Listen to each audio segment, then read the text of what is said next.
놀이터 운동이 각계 모든 곳에서 일어나고 있습니다. 이 차별과 폭력의 문화를 극복해낸다면 우리는 사람으로서 좀 더 평화로운 공정한 기회의 미래를 만들어. 국민 여러분, 죄송합니다. 잘못했습니다. 저로 인해 상처를 입으셨을 많은 국민 여러분들께, 도민 여러분들께 죄송하다는 말씀 올립니다. 합의에 의한 관계였다고 생각했습니다. 하지만 고소인들께서 그런 것이 아니었다고 하십니다.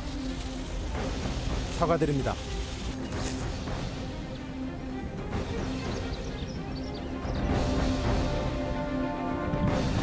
증거인멸 이야기가 나오고 있는데 어떻게 생각하십니까? 달리 드릴 말씀 없습니다. 제가 무슨 말씀을 드릴 수 있겠습니까? 네, 다 제 잘못입니다. 모든 분들께 사과 말씀 올리고 저의 잘못에 대해서 용서를 구합니다. 안희정 지사의 주장이 이제 법의 심판대에 올랐습니다. 오늘이 그러니까 공판 준비 기일입니다. 네, 그렇습니다. 그 비서 김지은 씨가 피해 사실을 고백하고 나서 102일 만에 지금 재판이 열리는 건데요. 오늘 공판 준비 기일이라서 안희정 전 지사나 김지은 씨 직접 당사자들이 출석하지는 않았습니다. 변호사들이 이제 출석을 해서 이제 지금 검찰이 제기한 혐의에 대해서 업무상 위력에 의한 간음 4회, 추행 1회, 강제추행 5회 이 부분에 대해서 이제 검찰이 수집한 증거들, 어떤 증거를 채택하고 안 할 건지 이 증거 채택 여부를 좀 다투고 입증 계획을 설명하는 과정이 이제 오늘 지금 아마 아직 되고 있지 않을까 싶습니다. 조금 전 2시부터 열리고 있는데요. 이 재판에 앞서서 김지은 씨를 지지하는 여성들이 재판장에 같이 들어가는 어떤 그런 모습들도 좀 포착이 됐습니다. 예, 지금까지 김광삼 변호사 3명의 피해자가 있는 걸로 알려져 있는데 두 번째, 세 번째는 이번 재판하고는 포함이 안 됐단 말이에요? 네, 일단 김지은 씨가 이제 첫 번째 피해자로 해서 지금 재판 받고 있는 당사자죠. 그다음에 두 번째는 연구소 직원인데 이제 그분에 대해서는 아마 검찰에서 조사를 했는데 뭐 유력에 의해서 했다고 볼 수가 없다. 또 사실 그 당시에 그 연구소의 소장으로 또 안희정 전 지사가 있었던 것도 아니고 그렇다고 한다면 감독자나 어떤 보호감독자, 상황견이 인정할 수 없다. 그렇게 결론을 내린 것 같아요. 그래서 그건 불기소, 무혐의로 결정을 내렸고, 그다음에 세 번째 피해자가 있었잖아요. 근데 그 피해자는 신변을 우려해서 이제 고소를 하지 않겠다고 했기 때문에 이제는 지금 재판을 받고 있는 이제 이 사건에 있어서 어떤 쟁점이 될 수 있는 건데 안희정 전 지사의 입장은 뭐 유력이한 것이 아니었다는 거니까 그러니까 사건에서 가장 중요한 포인트는 유력이었느냐 그렇지 않느냐를 관한 거거든요. 그런데 이 유력이었느냐 아니냐 상당히 어떤 경계선상이 있어요. 그러니까 상하 수직 관계에 의해서 어떤 힘 있는 모습을 조금이라도 보여줬다고 한다면 그건 상사로서 유력한 것이 인정이 되거든요. 힘 있는 모습을 조금이라도 보여줬다. 그렇죠. 조금이라도. 그러니까 그게 성관계에 영향을 미쳤느냐에 관한 거예요. 그런데 이제 평소 때 당연히 뭐 도지사하고 비서잖아요. 그러니까 상하 수직 관계는 인정이 되죠.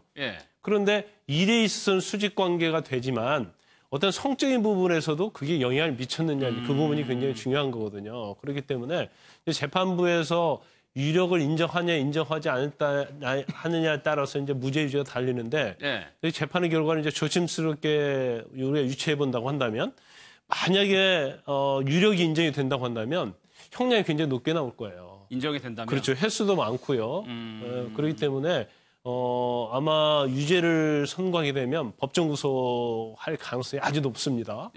그래서 안희정 전 지사 입장에서는 이제 모든 걸 동원해서 최선을 다해서 이제 무죄를 받으려고 하겠죠. 그런 상황에서 공소장 내용을 일부 언론이 이제 입수해가지고 보도를 했는데 사실 이 공소장 내용 검찰에서는 이 피해 여성의 주장을 입증해야 되기 때문에 그 위계라는 거를 굉장히 좀 강조를 했어요. 네, 그렇습니다. 이 안희정 전 지사가 평소에 김지은 비서에게 어떤 방식으로 지시를 했었는지, 그러니까 그걸 통해서 이제 아마 핸드폰 문자라든지 아마 그런 걸 확인한 것 같은데요. 그걸 통해서 이제 관계를 본 건데 보시면 맥주, 담배 뭐 이런 식으로 자신이 필요한 걸 아주 짧은 단어로 지시를 항상 했었다고 합니다. 그러면 이제 그 단어만 보고 이제 이 김지은 비서가 의중을 파악을 해야 되는 거죠. 그런데 이 맥주, 담배로 적시를 한 건 이 폭행이 실제로 이루어졌던 날, 네.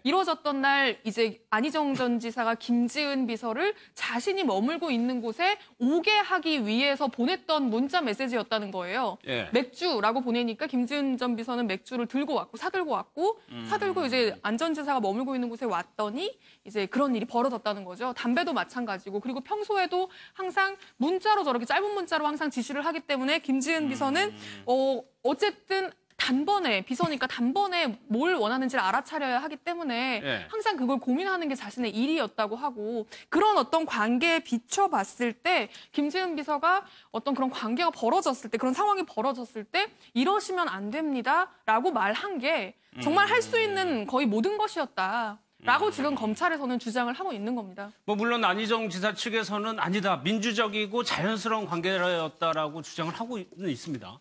계속해서 이번 재판의 최대 쟁점이 그거죠. 강압적이었느냐 아니면 합의였냐. 예. 그런데 이미 저 사건 초기에 이제 화제가 됐던 그 문자 메시지 있지 않습니까? 개념치 마라. 안 지사가 그랬죠. 김지은 비서한테 보낸, 그리고 잊어라. 이런 것들로 봤을 때 유추해 볼 수 있는 또 그런 정황이 있거든요. 그래서 예. 이런 문자들은 사실은 안 전 지사한테 불리하게 작용될 문자 메시지가 아닌가 싶고, 요번에 새로 이제 공소장에서 나왔다는 담배, 맥주 이런 단어로 지시를 했다는 걸 보면은 평소 때에도 외부에 알려진 이미지와는 다르게 굉장히 내부의 비서라든지 측근한테는 아주 그 권위적으로 지시를 했다는 걸 알 수가 있고, 예. 그런 전체 분위기가 저 사건 당시에도 어떤 영향을 많이 줬지 않았을까, 이런 유추는 가능해 보입니다. 그럼 김필영 선생님, 저런 분위기 사이에서 이 김지은 씨가 이러면 안 된다라고 항의를 했던 것이 좀 영향을 미칠까요? 근데 이러시면 안 됩니다라고 얘기한 것 자체가 이제 김지은 씨 주장이죠. 예. 그런데 안희정 전 지사도 그 당시 그렇게 얘기는 했었다. 그렇지만 합의한 관계였다. 이렇게 주장하면 사실 말이 되지 않아요. 그러니까 아마 제가 볼 때는 이게 기록을 보지 않았지만 김지은 씨는 그때 나는 거부를 했었다. 이러시면 안 됩니다라고 얘기했는데 안희정 지사가 그냥 했다. 나는 어쩔 수 없었다. 불가항력이었다. 이렇게 얘기를 했을 가능성이 크고, 예. 안희정 지사는 그런 말을 들은 적이 없다. 그리고 그런 적이 없다. 지금 아마 안희정 전 지사 변호인 측이 제일 주장하는 것 중에 하나가 그걸 거예요. 만약에 어떠한 업무상 유력한 가늠이었다고 하면 이게 이렇게 6개월에 걸쳐서 4번이나 있을 수 있느냐.